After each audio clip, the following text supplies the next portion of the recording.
This parcel of rough opal has 9 pieces and a total of 46 carats. You see there's a nice colour bar that goes through, which will face on the vertical like that.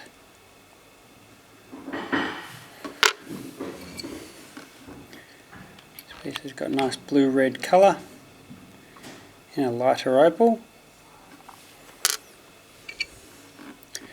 This one's going to be a gorgeous stone right there.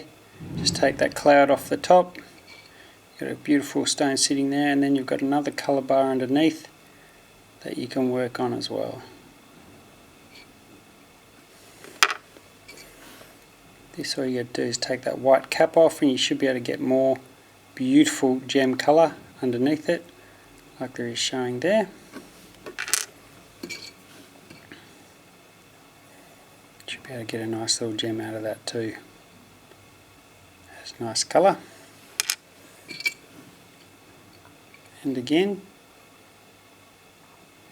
little cap, and the colour should be bubbling under that cap.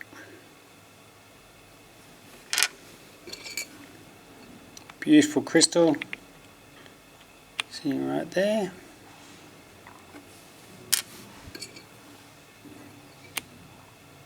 Another crystal, blue-red crystal. And lucky last piece.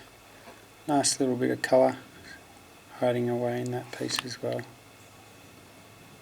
That's it.